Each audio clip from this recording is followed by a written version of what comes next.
वारकरी संप्रदायातील थोर महात्मे व महाराष्ट्रातील विचारवंतांची दुर्मिळ कीर्तने, प्रवचने, व्याख्याने ऐकण्यासाठी सुरेश महाराज सूळ या यूट्यूब चॅनलला अवश्य सबस्क्राईब करून बेल आयकॉन दाबा.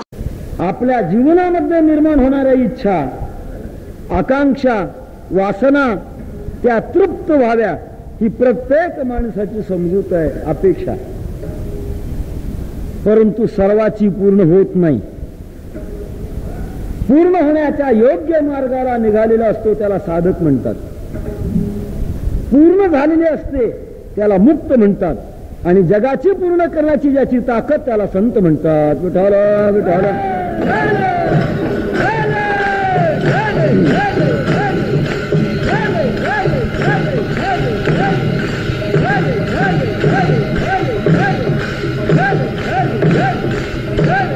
स्वभावता माणसाचा आणि समाधानाचा सहज संबंध आहे.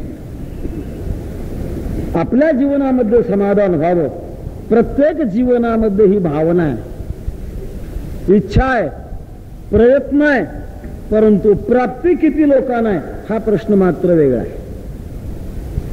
इच्छा प्रयत्न असला म्हणजे प्राप्ती होत असते असं मात्र नाही. बऱ्याच वेळेला इच्छा असते परंतु प्रयत्न नसतो. काही वेळेला प्रयत्न असतो, इच्छा असून प्रयत्न असतो परंतु प्राप्ती नसते. एक असं श्रेष्ठ जीवन आहे की त्या जीवनामध्ये इच्छा, प्रयत्न आणि प्राप्ती या तिन्ही गोष्टीची एकता झालेली असते. सामान्य माणसाला समाधानाची इच्छा आहे, प्रयत्न आहे. कशावरून प्रयत्न? ज्ञानोबा म्हणतात, सायास करिसी प्रपंच दिननिसी. रात्रंदिवस प्रयत्न आहेत, समाधानाचे प्रयत्न आहेत. या समाधानाचा आपला नित्य संबंध असावा. समाधानाचं आणि आपलं अंतर कमी व्हावं, नवे नवे संपावं ही प्रत्येकाच्या मनातली भावना आहे. परंतु एक असा वर्ग आहे की ज्याचं समाधानाचं अंतर सारखं वाढतच असतं, हा एक वर्ग आहे. दुसरा असा वर्ग आहे त्याचा आणि समाधानाचं अंतर कमी होत असतं, हा दुसरा वर्ग आहे. तिसरा असा वर्ग आहे त्याचं आणि समाधानाचं अंतर संपलेलंच असतं, हा तिसरा वर्ग आहे. आणि चौथा वर्ग जो आहे तो जवळच्या समाधानाला जगाला वाटण्याकरता उपस्थित असतो, हा चौथा वर्ग आहे. संसारामध्ये पामर मनुष्य त्याचं आणि समाधानाचं अंतर वाढलेलं असतं. तो एकीकडे असतो आणि समाधान दुसरीकडेच असतं. परमार्थाची साधना करणारा जो साधक आहे त्याचं आणि समाधानातलं अंतर कमी होत गेलेलं असतं. कमी होत होत होत एक भाग्याचा क्षण प्राप्त झाल्यानंतर तो समाधानाशी एकरूप होतो. त्याचं आणि समाधानाचं अंतर संपलेलं असतं, त्यावेळेला त्याला मुक्त असं म्हणतात. आणि असा महात्मा, मुक्त महात्मा, जगाच्या कळवळेने जगाला आपलं समाधान देण्याकरता उपस्थित होतो, सुरुवात करतो. सेवितो हारस वाटितो वाणिका यारे होऊ नका राम भरी यारे होऊ नका.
समाधान देण्याच्या तयारीमध्ये असतात.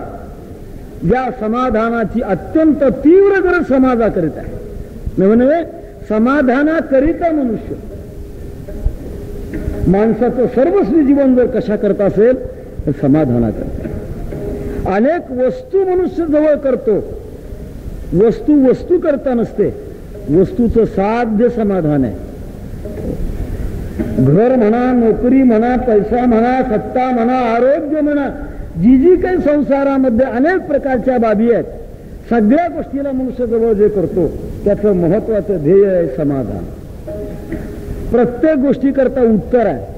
ही गोष्ट कशा करता, त्याला उत्तर आहे समाधानाकरता. ज्ञान कशा करता मिळतात, संसारातलं ज्ञान कशा करता, याला उत्तर आहे पैसा करता. पैसा कशा करता, संसारातल्या अनुकूल वस्तू मिळवण्याकरता. वस्तू कशा करता, जीवनामध्ये समाधान होण्याकरता. पुन्हा प्रश्न करा, समाधान कशा करता, याला मात्र उत्तर नाही. समाधान कशा करता, कारण जो आपला आत्माच आहे, जे आपलं स्वरूपच आहे, असं स्वरूपात्मक अशी जी स्थिती ज्याला समाधान असं म्हणतात, ते समाधान प्रत्येकाच्या जीवनामध्ये असावंसं वाटतंय. प्राप्त होण्याची इच्छा आहे, झाल्यासारखं वाटतंय, परंतु खरं टिकत नाही. म्हणून आपल्याला समाधान झालं नाही अशी माणसाची अवस्था निर्माण. झालेलं समाधान एका शब्दातून सांगायचं ठरलं तर बिघडतं.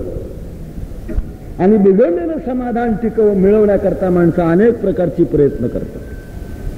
असं मिळत नाही, कमीत कमी आपल्या घराचं नाव तरी समाधान गृह ठेवतात. एखाद्या हॉटेलचं नाव समाधान हॉटेल ठेवतात. कमीत कमी आपल्या मुलाचं तरी नाव समाधान ठेवतात. परंतु समाधान बिघडतं. का बिघडतं, खरं सांगू का, सिद्धांतातून झालेलं नसतं म्हणून बिघडतं. समाधान झालेलंच नसतं म्हणून बिघडतं. बिघडण्याचे अनेक कारण आहेत. योग्य डिग्री मिळत नाही म्हणून बिघडतं, अनुकूल पैसा मिळत नाही म्हणून बिघडतं, उभं राहिल्यानंतर निवडून येत नाही म्हणून बिघडतं. समाधान बिघडण्याची कारण अनेक असतील. संसाराच्या क्षेत्रामध्ये समाधान बिघडणं ही सर्व जीवाची अवस्था आहे. छोटासा एक दृष्टांत आठवला. एक भूदेव ब्राह्मणदेव एका राजाकडे मदत मागण्याकरिता गेले. राजाने सांगितलं, मी मदत देईन पण तशी देणार नाही. प्रजेला विनाकारण देण्या घेण्याची सवय लावणं हा माझा स्वभाव नाही. प्रत्येकानं आपल्या नैतिक जीवनातून जगावं ही माझ्या जीवनाची प्रणाली आहे. मी तसं देणार नाही. म्हणून काय करणार, मी प्रश्न निर्माण करणार आणि त्या प्रश्नाचं उत्तर जर देता आलं तर मग मी तुम्हाला मागेल ते देणार आहे. ब्राह्मण देवाने सांगितलं, करा काय तुम्हाला प्रश्न करायचे, त्याचं मी देवाच्या कृपेनं उत्तर देतो. योगायोगाने एक अत्यंत अवघड असणारा, आपण म्हणतो अनावश्यक असणारा. काही प्रश्नाची उत्तर अवघड आहेत परंतु ती अनावश्यक आहेत. तसा तो प्रश्न राजाने विचारला. म्हणाले, एक माझ्या जीवनातला असा प्रश्न आहे, माझ्या सर्वावयावर केस आहेत परंतु माझ्या तळ हातावर केस नाही, त्याचं काय कारण आहे, सांगा म्हणाले याचं उत्तर. आता याचं उत्तर काय सांगावं. देवाचं स्मरण केलं आणि लागलीच चटकन उत्तर दिलं. पण म्हणाले, त्याचं उत्तर असं आहे, तुम्ही मोठे उदार आहात, कर्णाचे अवतारच. येणाऱ्या याचकाला विनमुख न लावताना काहीतरी सारखं देत राहणं हा तुमचा स्वभाव आहे. म्हणून वस्तू देऊन देऊन तुमच्या तळहातावर एक केस राहिलेला नाही, म्हणून तुमच्या तळहातावर केस नाहीत. म्हणा बरं वाटलं, एवढी मोठी स्तुती केल्यानंतर कोणाला बरं वाटणार नाही. ठीक आहे म्हणाले, माझ्या हातावर नाही परंतु तुमच्या हातावर नाही, त्याचं काय कारण आहे. त्यांना वाटलं आली पंचायत, पहिलं उत्तर बरं झालं, देऊन संपलं होतं. आता काय काय म्हणा, त्याचं उत्तर असं आहे की तुमचे देऊन देऊन झडले आणि माझे घेऊन घेऊन झडले. बरं म्हणाले, फार चतुर दिसतात, प्रश्नामध्ये अडकत नाहीत. आणखीन तिसरा प्रश्न विचारून आले, एवढी मोठी सभा, एवढी मोठी दरबारामध्ये माणसं आहेत परंतु कोणाच्याच तळहातावर केस नाही. म्हणाले, माझ्या तुमच्या तळहातावर केस नसण्याचं कारण मला कळालं, परंतु या दरबारातल्या सगळ्याच मंडळीच्या तळहातावर केस नाही, त्याचं काय कारण आहे. ते म्हणजे त्याचं एक महत्वाचं कारण आहे, तुमचे देऊन झडले माझे घेऊन जळले.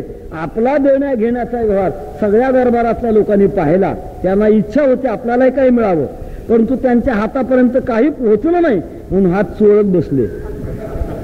त्याच्यामुळे त्यांच्या हातावरचे केस झडले. दृष्टांत मोठे असं नाही, अनेक प्रकारची कारणं असू शकतील, परंतु तळ हातावर केस नाही हे सगळ्यांच्या शरीराच्या दृष्टीने समान आहे. तसं संसाराच्या क्षेत्रामध्ये समाधान बिघडणं हे सर्वांचं सारखं जीवन आहे. कशानं बिघडतं हा प्रश्न वेगळा. एक महत्वाचं सिद्धांताचं वाक्य मी बोलून गेलो. समाधान संसारामध्ये का बिघडतं? झालेलं नसतं म्हणून बिघडतं. म्हणून समाधानाचे महत्वाचे 3 प्रकारचे आपल्याला प्रकार पाडता येतील. एक झालेलं समाधान, दुसरं असलेलं समाधान आणि तिसरं मानलेलं समाधान. मानलेलं समाधान बिघडत असतं, असलेलं समाधान आहे त्या स्थितीमध्ये राहत असतं आणि झालेलं समाधान सारखं वाढत असतं. विठ्ठल विठ्ठल.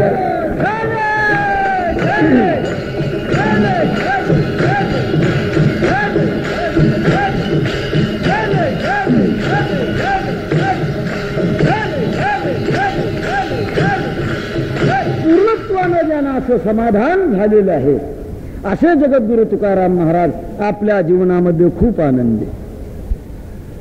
वस्तुतः संसाराच्या दृष्टिकोनातून पाहिलं तर तुकाराम महाराजांच्याकडे काय होतं असा एक जर प्रश्न आपण केला तर तुकाराम महाराजांच्याकडे काय होतं, आणि दुसऱ्या बाजूचा असा जर प्रश्न केला तुकाराम महाराजांच्याकडे काय नव्हतं, असे दोन्ही अंगाचे प्रश्न आहेत. संसाराच्या दृष्टिकोनातून पाहिलं तर तुकाराम महाराजांच्याकडे काय होतं? एखादं चांगलं घर होतं, संपत्ती होती, गावामध्ये मान होता, समाजात प्रतिष्ठा होती. काय होतं? काही नव्हतं. दुसरी बाजू जर विचारामध्ये घेतली, काय नव्हतं? सर्वच होतं.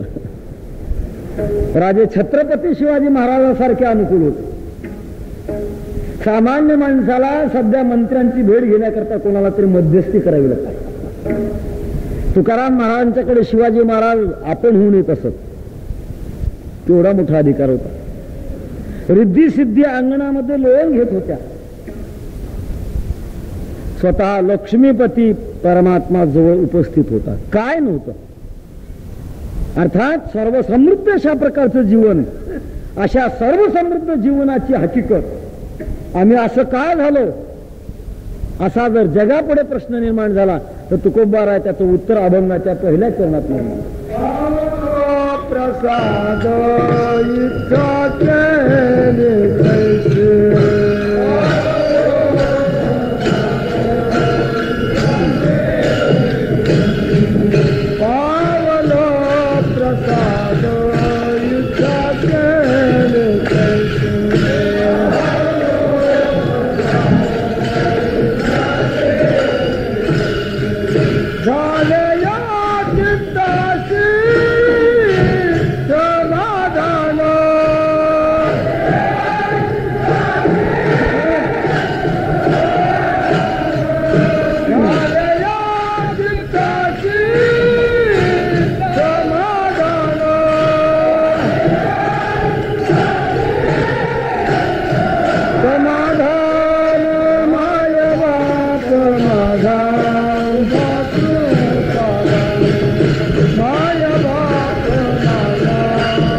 माझ्या जीवनामध्ये प्रसाद मिळाला म्हणतात आणि तो प्रसाद प्राप्त करून पावलो.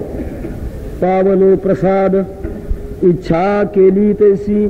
जशी जीवनामध्ये मी इच्छा केली होती त्याप्रमाणे मला प्रसाद मिळाला. परमार्थामध्ये 2 बाबी आहेत, कृतकृत्यता आणि प्राप्यता. या 2 गोष्टी प्राप्त होणं सर्वश्रेष्ठ जीवन आहे. कर्तव्य संपावं आणि मिळवायचं ते मिळावं, याच्यापेक्षा पलीकडे अवस्था नाही. तुकोबाराय एका अभंगामध्ये अशीच आपली ही दोन्ही प्रकारची स्थिती सांगतात. कृतकृत्य झालो वृथा केली ते पावलो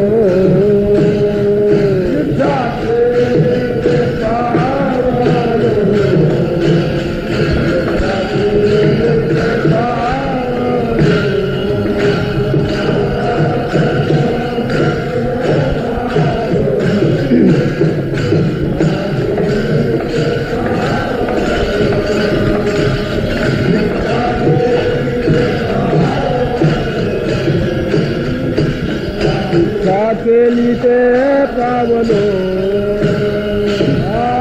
कृतकृत्य झालो इच्छा केली ते पावलो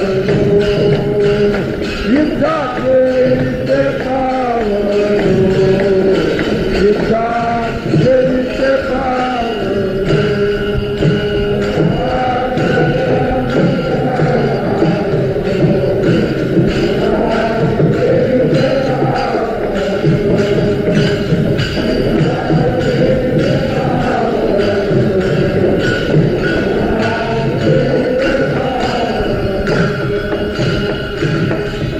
कर्तव्य संपावं आणि प्राप्तव्य मिळावं अशा पूर्ण स्थितीला प्राप्त होणं त्याच्याकरता प्रसाद लागतो आणि तो प्रसाद प्रत्यक्षात भगवान पांडुरंग परमात्म्याचा प्रसाद मला मिळाला नाही.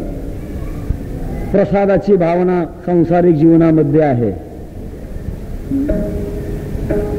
प्रसाद देण्याची जगात फक्त दोघांना शक्ती आहे, एक संत आणि देव. इतर प्रसाद देऊ शकत नाही. संसारामध्ये सुद्धा काही माणसं प्रसाद शब्द वापरतात, परंतु त्याला फार खाली आणून वापरतात. त्यातल्या त्यात मराठी भाषिक माणसं काही चांगल्या शब्दाला खाली कसं ओढावं फार चांगला विचित्र प्रकारचा प्रयत्न करतात. एखाद्या वेळेला अंधारामध्ये अडचणीमध्ये हात घालण्याची वेळ यावी आणि तिथे काहीतरी ठणका मिळावा. माणसं म्हणतात आम्हाला प्रसाद मिळाला. कशाला प्रसाद वापरतील काही सांगता येत नाही. तो प्रसाद नव्हे, प्रसादाचा तो विकृत भाव आहे. संसारातल्या वस्तू मिळणं याला सुद्धा काही माणसं प्रसाद समजतात. ज्याचा विषय जड आहे तो प्रसाद नव्हे, ज्याचा विषय चेतन आहे तो खऱ्या अर्थानं प्रसाद आहे. शास्त्रामध्ये प्रसाद कशाला म्हणतात? प्रसाद असतो प्रसन्नता. ज्याच्यामुळे अंतःकरणाची प्रसन्नता पूर्णपणे राहते, कधीही मोडू शकत नाही, त्याला प्रसाद असं म्हणतात. विकृत अशा प्रकारच्या संसारातल्या वस्तू मिळणं हा जीवनातला प्रसाद नव्हे. वैकुंठवासी गुरुवर मामासाहेब आपल्या जीवनातला एक प्रसंग सांगायचे. कोणीतरी एक पुरुष अत्यंत स्नेहानं प्रेमानं आनंदानं भारावलेल्या अवस्थेमध्ये मामासाहेबांच्या दर्शनाला आला आणि आल्यानंतर मोठ्या आनंदानं बोलायला, मामासाहेब संतांचा प्रसाद झाला, संतांचा प्रसाद झाला. त्यांना असं वाटलं की संतांचा प्रसाद म्हणजे एखाद्या याला वैराग्याची प्राप्ती झाली, ज्ञान मिळालं किंवा भगवंताचा साक्षात्कार झालेला असावा, असं काहीतरी झालेलं असावं. काय झालं तुला संतांचा प्रसाद झाला म्हणजे? त्यांनी सांगितलं मामा 2 हाताचे 4 हात झाले. ते थोडे फटकळ होते. त्यांनी सांगितलं बाबा तुझे 2 हाताचे 4 हात होणं बरं आहे, पण त्याच्याकरता संतांचा प्रसाद समजू नकोस. जवळजवळ तुझं 40 वर्ष वय दिसतंय, आतापर्यंत तुला कोणीच पत्करलं नव्हतं. जिने तुझ्या गळ्यात माळ घातली तिचा प्रसाद समज. संतांचा प्रसाद समजून संसारातल्या वस्तू मिळणं याला प्रसाद म्हणता येत नाही. प्रसाद तो श्रीमद भगवद्गीताकारांना विचारा, प्रसाद म्हणजे काय? प्रसादे सर्व दुःखानां हानिरस्योपजायते प्रसन्न चेतसो ह्याशु बुद्धिपर्यवतिष्ठते. प्रसाद हा परमात्मा किंवा संत देतात आणि देत असताना काही वेळा काही वस्तूच्या माध्यमातून देतील, तर काही वेळा वस्तू विरहित प्रसाद देतील. काही वेळा शब्दातून प्रसाद मिळतो, काही वेळा दृष्टीतून प्रसाद मिळतो, काही वेळा स्पर्शातून प्रसाद मिळतो, तर काही वेळा संकल्पातून प्रसाद मिळतो. विठाला विठाला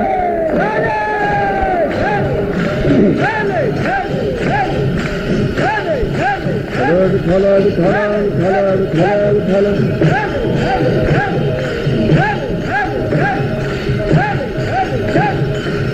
प्रसाद मिळण्याचे अनेक प्रकारचे तरीके आहेत. जगद्गुरु तुकाराम महाराज म्हणतात मला प्रसाद मिळाला. परंतु तो कसा प्रसाद मिळाला? देणाऱ्याच्या इच्छेनं मिळाला नाही, घेणाऱ्याच्या इच्छेनं मिळाला. मागणाऱ्यामध्ये दोन वर्ग आहेत. एक वर्ग असा आहे की देणाऱ्याच्या इच्छेनं जेवढं दिलं तेवढं घेणारा, आणि दुसरा असा वर्ग आहे स्वतःच्या इच्छेनं मागणारा. आपल्या इच्छेप्रमाणे मिळालं तर त्याची संपत्ती, त्याचा सत्कार करून त्याला पाठवावं. आणि दुसरा असा काही एक याचक असतो, तो याचक आपल्या इच्छेनंच मागतो.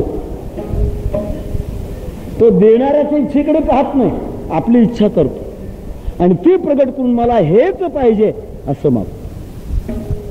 मातोश्री सीतेच्या पर्णकुटिकेजवळ साधूचा वेश घेऊन रावण आला, परंतु जे दिलं आणि जसं दिलं तसं मात्र त्याने घेतलं नाही. हट्ट घेतला, मला तुम्ही इथे येऊन द्या. मागणारे काही हट्ट घेतात, मागणारा हा सुद्धा स्वतंत्र असतो. दुसरं उदाहरण आहे, बळीराजाच्या दरबारामध्ये वामन आले आणि मागणी मागितली. देणाऱ्याच्या इच्छेनं मागितली नाही, घेणाऱ्याच्या इच्छेनं मागितली. महाराज म्हणतात, आम्ही काही इच्छा केल्या, परमार्थ जीवनामध्ये इच्छा केली. पहिलं चरण इतकं विचाराचं चरण आहे.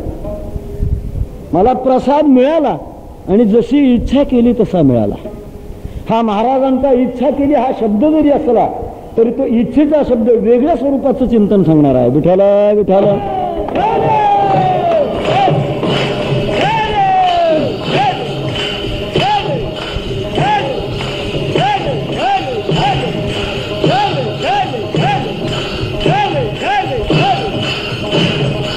संसारामध्ये दोन प्रकारच्या गोष्टी असतात.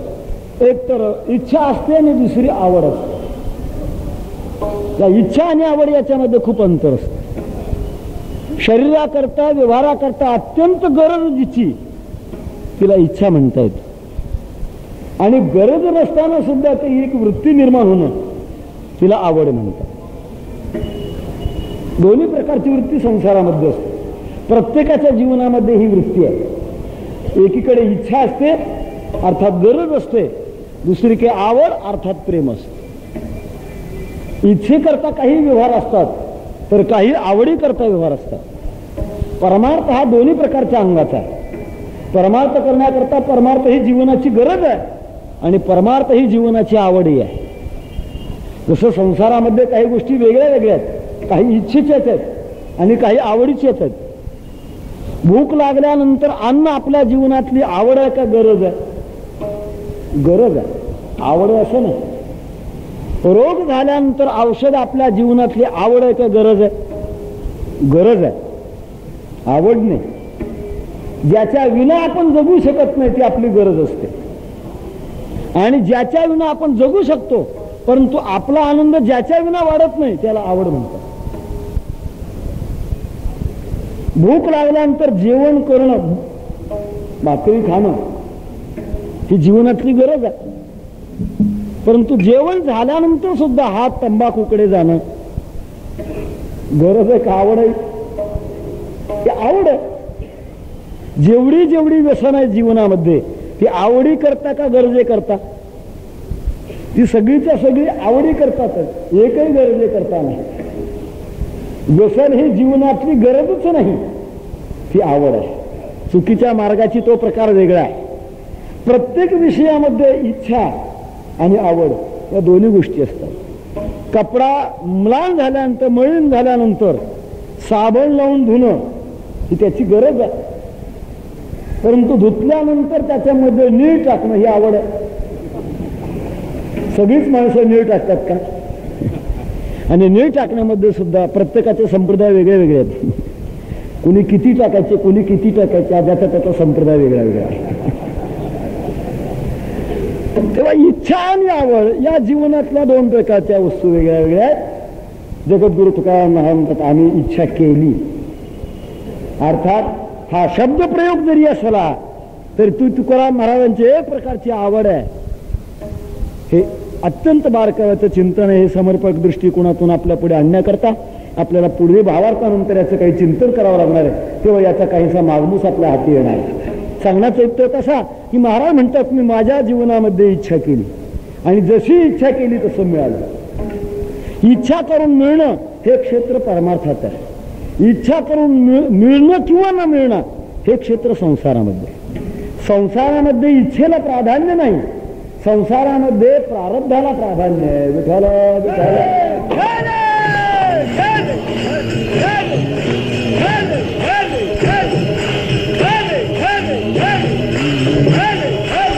जेवढं जेवढं संसारामध्ये आहे ते माणसाच्या इच्छेनं मिळतं का प्रारब्धानं मिळतं? सगळं जर इच्छेनं मिळालं असतं तर कोणीही परमार्थामध्ये प्रवेशित झाला नसता. परमार्थ करायची गरजच काय? जर इच्छा करून जर संसारामध्ये सगळं जर मिळालं असतं तर परमार्थ नावाची अवस्था शिल्लक राहिली नसते. जगद्गुरु तुकाराम महाराज म्हणतात की संसारामध्ये जे मिळतं ते माणसाच्या प्रारब्धाने मिळतं. प्रारब्धेची जोडे धन, प्रारब्धेची जोडे धन,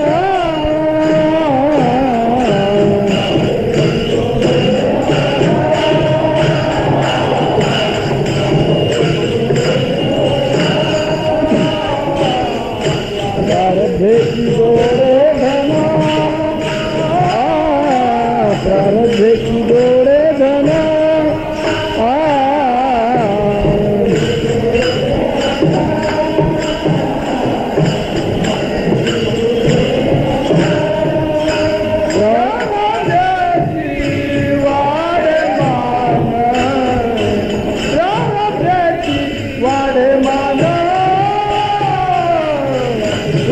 करी शिवा, करी शिवा,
संसारातलं सर्वच सर्व वातावरण, वस्तू, अवस्था या सगळ्या प्रारब्धाच्या हाती आहे. एकही प्रयत्नाच्या हाती नाही. आजचा प्रयत्न आज सफल होणं हे शक्य नाही. त्याच्याकरता तोच प्रयत्न प्रारब्धाच्या रूपानं भावी कालामध्ये आपल्या पुढे येतो. परंतु आजचा वर्तमान प्रयत्न मात्र आजच संसारामध्ये उपयुक्त होत नाही. संसारामध्ये सर्व संसार आपल्या अनुकूल व्हावा असं कोणाला वाटत नाही. मातेची आई चित्ती व्हावा राजबिंडा, कपाळीचा धोंडा न चुकेची. आईला वाटतं मुलगा राजबिंडा व्हावा, पण तू प्रारब्ध असलं तर होईल. तुकाराम महाराज म्हणतात वाढावे संतान. संतान वाढावं वाटतं, संतान व्हावं वाटतं, पण संतान होतं का सैतान होतं हाच प्रश्न प्रारब्धाचा आहे. कोणाला काय मिळालं हे तुम्ही आम्ही आपल्या जीवनामध्ये समर्थ नाहीत. खूप परतंत्र. म्हणजे एक सुभाषितकार असं म्हणतात, मनसा चिंतितम कार्यम दैवमन्यत्र चिंतेत, राजकन्या राजगृहे विप्रोबल्लुक भक्षिता. मनानं एक चिंतन करावं तर दैवानं दुसरं चिंतन करावं. म्हणून संसारामध्ये इच्छा केली तसं मिळेल हे सांगता येत नाही. इच्छा आणि अनुकूल प्रारब्ध जर झालं तर मिळेल. भाग्याचे निभडसे उद्यमाचे निमिसे संपत्ती जाता पैसे भरड घे. परमार्थातला आणि प्रपंचातला फार मोठा फरक आहे. परमार्थामध्ये जशी इच्छा करावी तसं मिळतं. महाराज म्हणतात आम्ही इच्छा केली आणि त्याप्रमाणे आम्हाला प्रसाद मिळाला. या प्रसादाचं बरंचसं चिंतन आहे. वेळ आपल्याला जसा उरेल त्याप्रमाणे आपण अभंगाचा भावार्थ झाल्यानंतर करणार आहोत. आम्हाला प्रसाद मिळाला म्हणतात आणि त्या प्रसादाचा परिणाम, प्रसादाचं प्रतीक परिणाम झाले या चित्ताशी समाधान. आमच्या चित्ताला समाधान झालं. समाधान म्हणजे समावस्था. कोणत्याही अवस्थेमध्ये चित्ताची विषमता न होणं याला समाधान म्हणतात. साम्य अवस्था न बिघडणं. संसारामध्ये साम्य अवस्था केव्हाही बिघडते. फार लागत नाही माणसाला साम्य अवस्था बिघडण्याकडे. एखाद्या माणसाला स्वतःचं न बिघडता दुसऱ्याचं चांगलं झालं तरी याचं समाधान बिघडतं. समाधान बिघडण्याकरता फार लागतं असं नाही. आम्ही 62 साली आळंदीला असताना सकाळच्या पेपरमध्ये एक बातमी वाचली होती आणि त्या बातमीमध्ये असं होतं की एका महिलेनं आपल्या पतीला सोडचिठ्ठी दिलेली होती आणि सोडचिठ्ठीचं स्वरूप असं होतं की ती त्याच्यामध्ये असं म्हणून गेली होती की मी माझ्या अमक्या अमक्या पतीला कायमची सोडचिठ्ठी देते. त्याचं कारण आहे की रात्री झोपल्यानंतर ते मोठ्यानं घोरतात आणि माझी झोप मोड होते एवढ्या करता सोडचिठ्ठी देण्यात येते. कोणाचं समाधान कशानं बिघडलं हे सांगता येत. एक अत्यंत सधन समृद्ध अशा प्रकारचा मनुष्य चव्हाट्यावर बसलेला होता. चेहरा पडलेला होता. लोकांनी विचारलं. गावातला खूपच प्रतिष्ठित होता. सगळीच त्याच्या सुखदुःखाशी नेहमी जवळ जाणारी माणसं. त्याची सगळी ती विचित्र अशा प्रकारची चेहऱ्यावरची छटा पाहिल्यानंतर चौकशी सुरुवात केली. काय म्हणाले बरं सर आज चेहऱ्यावर थोडा उदास भाव दिसतो. काही बिघडलं काय तुमचं? काही संपत्ती कमी आहे का? नाही म्हणत देवाने खूप दिली आहे. संतती कमी आहे का? खूप संतती आहे. मनासारखी आहे. कुटुंब सगळं मनासारखं आहे. काय बिघडलं मग चेहऱ्यावर थोडी उदासी दिसते? काय कारण आहे? त्याचं कारण असं की शेजारच्या घरी मुलगा झालाय. शेजारच्या घरी मुलगा होणं आणि तुमचं समाधान बिघडणं याचा काय संबंध आहे? त्याचं असं होतं म्हणाले. फार दिवसापासून इच्छा होती. आमच्या शेजाऱ्याला त्याचं वय जवळजवळ 50 वर्ष झालंय. 50 वर्षापर्यंत मुलगा झालेला नव्हता. मला असं वाटत होतं की आता तो स्वतःचं घर विकल्याशिवाय राहणार आणि त्याने एका विक्रीला काढलं की घेणार हाच पठ्ठा आहे. माझ्या मनात इच्छा होती की ती आपल्याला घर घ्यायला मिळेल. पण तू दुर्दैव असा आता त्याला मुलगा झाला. तो आता कायमचा चांगला संसार करणार. घर आपल्याला कशाला विक्री काढणार? त्याच्यामुळे माझं समाधान बिघडलं. दुसऱ्याचं चांगलं झालं तरी संसारात याचं समाधान काही नव्हताना बिघडतं आणि याचं जवळचं सगळं राहून सुद्धा समाधान बिघडतं. सांगण्यात येत तर तसा चित्ताची विषम अवस्था बनणं म्हणजे समाधान बिघडतं. आणि कोणत्याही अवस्थेमध्ये आपल्या जीवनामध्ये विषमता न होणं याचं नाव समाधान अवस्था. ज्ञानोबराच्या म्हणण्यातून मी रूप असो आणि थोरे देह दुःखाचे डोंगरे दाटी जो परिभाळे चित्त न गटे. चित्तामध्ये विषम अवस्था होणारच नाही. जगद्गुरु तुकाराम महाराजांची केवढी विषमता. भौतिक विषमता जर पाहिली थोडंच आपण बोलून गेलो. काय महाराजांना संसारिक दृष्टिकोनातून अनुकूलता आपल्याला दिसण्यासारखी होती. घर अत्यंत अशा प्रकारच्या विचित्र परिस्थितीचं. घरावर चढण्याकरता पायऱ्या लागत होत्या परंतु उतरण्याकरता मात्र पायऱ्याची गरजच नव्हती. कारण वर चढल्यानंतर ते घर टिकतच नव्हतं. ते आपोआपच वर जाणारा खाली येत होता. कारण महाराजांचीच भाषा अशी आहे. एरंडाशी थार दुजा भार नसाहाती भारच सहन होत नव्हतं अशा प्रकारचे घर. सांपत्तिक परिस्थिती आम्ही सदैव सुडके जवळी येता चोर धाके. गावात मान होता का? कुठल्याही प्रकारचा मान झालेला होता. गावातली मंडळी तुकाराम महाराजांना वेडे म्हणत होते. वेडा तुका विचार करी बडबड फार. गावातली माणसं मान देत नव्हती. गावातील प्रतिष्ठित माणसं मान देत नव्हती. उलटी रागावलेली होती. कोपला पाटील गावीचे हे लोक आता मग भीक कोण घाली. हे जाऊ द्या, गावातलं जाऊ द्या, बाकीचं जाऊ द्या. घरात तरी समाधान होतं का? गृहलक्ष्मीजीला अर्धांगी असं म्हणतात. त्यांचा स्वभाव तुकाराम महाराजांनी वर्णन केलेला आहे. बरे झाले देवा बाईल कर्कशा. महाराज म्हणतात माझी पत्नी मला कडक मिळाली. काय बिघडलं का? समाधान. समाधान बिघडलं नाही. बरं झालं म्हणतात. कारण का नाहीतरी अशा गुंततो तेथे. कुटुंब जर सगळं मनाला अनुकूल असतं, गोड बोलणार असतं, तर माझी कदाचित तिथे आसक्ती लागली असती. मी नेहमी उदाहरण सांगतो, बऱ्याच वारकऱ्यांच्या वाट्याला असा माल आलेला असतो. वारकऱ्यांना समाधान म्हणावं की देवाची आपल्यावर कृपा आहे. सांगण्याचा इतकर तसा संसाराच्या कुठल्याही क्षेत्रामध्ये अनुकूलता नसताना परंतु त्यांचं समाधान बिघडलं नाही, कारण हे झालेलं समाधान आहे. सिद्धांताच्या भाषेनं काही विचारवंतांना हा शब्द खटकणार आहे, परंतु याचं समाधान मी नंतर करणार आहे. समाधानाची 3 प्रकार मी सांगून गेलो. मानलेलं समाधान नेहमी बिघडत असतं. असलेलं समाधान हे बिघडतही नसतं आणि होतही नसतं, ते आहे तसंच राहत असतं. परंतु तुकाराम महाराजांची भूमिका ही काही जगविलक्षण भूमिका, ते त्यांना झालेलं समाधान होतं. कशामुळे झालेलं होतं? तेने सदा चित्ता समाधान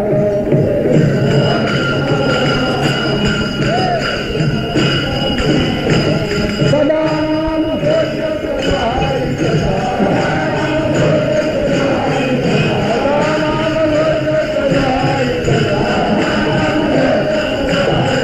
तेने सदा चित्ता समाधान.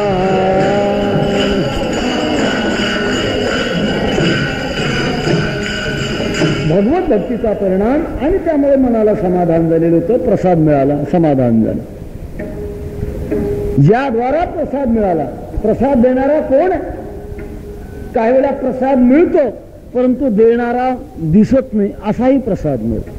मी प्रसादाची विभिन्न अशा प्रकारची साधनं आपल्या पुढे मांडली. प्रसाद देणारे समोर नसतात परंतु जीवनामध्ये प्रसाद होतो. संकल्प शक्तीद्वारे सुद्धा हजारो किलोमीटर जरी दूर असेल एखादा, परंतु तो जर अधिकारी असेल, संत महात्मे त्याला संकल्पातून आपला प्रसाद पाठवतात. महाराज तुम्हाला प्रसाद मिळाला, परंतु प्रसाद देणारा कोण आहे? तो समक्ष आहे का, उपस्थित आहे का? महाराज त्याचं उत्तर अभंगाच्या 2ऱ्या चरणामध्ये सांगतात.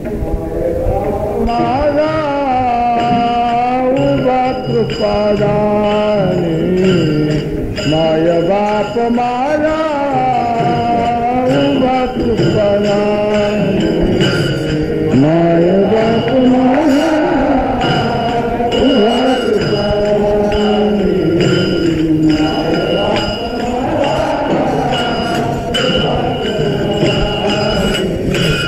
माय बाप माझा उभा कृपादानी माय बाप माझा उभा कृपादानी.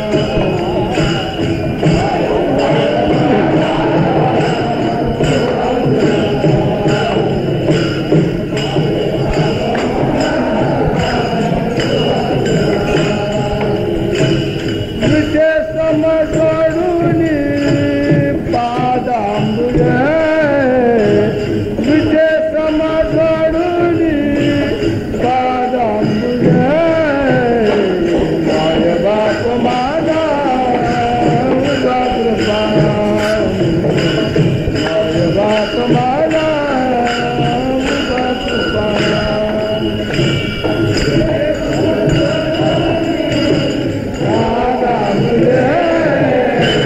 विषय समजून पादांबुजे माय बाप माझा उभा कृपादानी.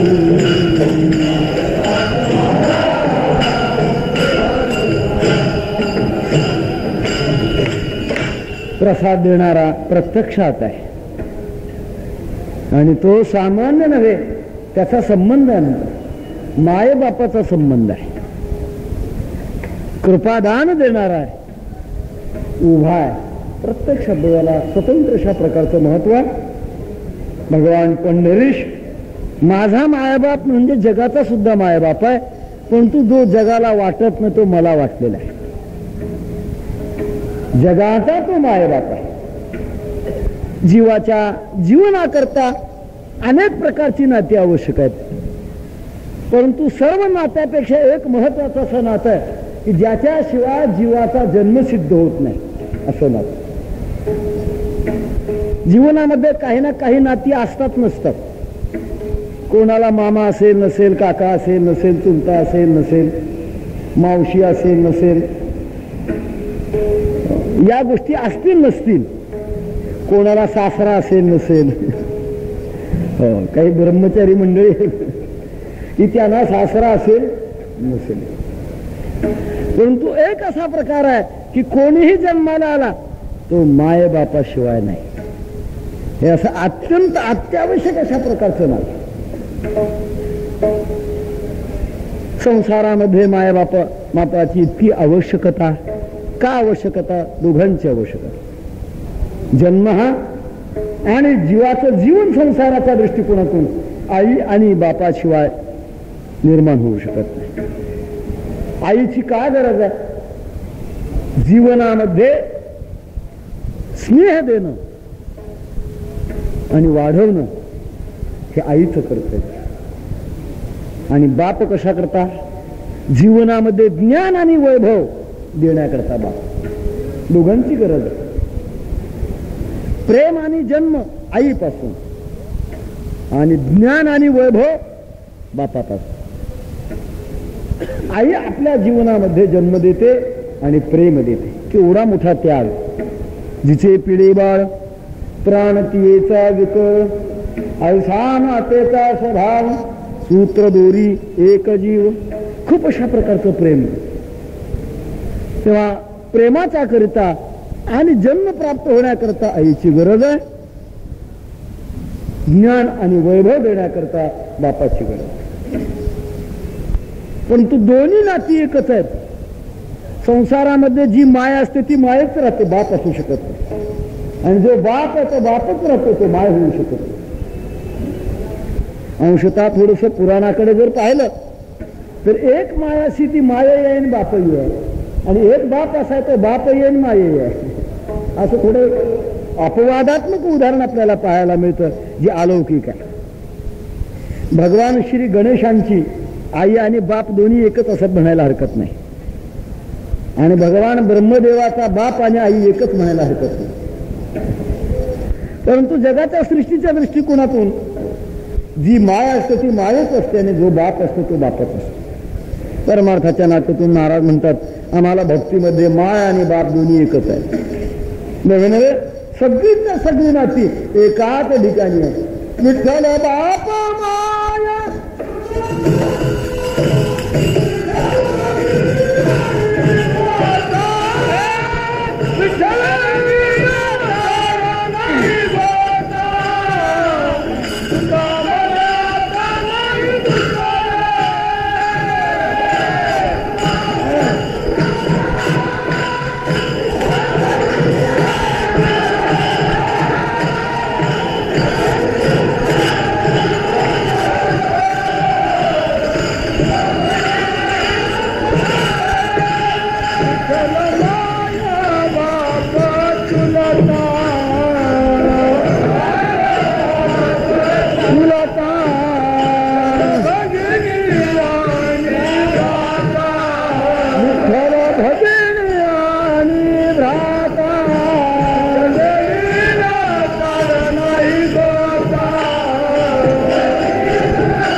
तीच आहे. सकळ हे गोत माझे पंढरी सजाण, बापरख महादेववरून विठ्ठलाची आण. सर्व साधू संतांनी सर्व संसारातली नाती एकवटलेली आहेत असा संबंध आहे त्याचा. असा भगवान तो उभा म्हणतात. उभा सध्या लोकशाहीच्या काळामध्ये शब्द खूप पारिभाषिक ठरलेला आहे. त्याच्याकरता काही वेगळं सांगायचं गरज नाही. परमार्थामध्ये सुद्धा उभं असण्याची गरज आहे.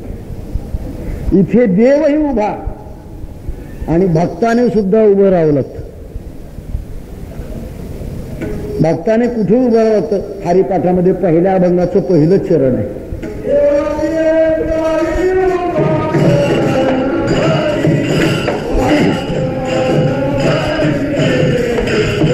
मुक्ती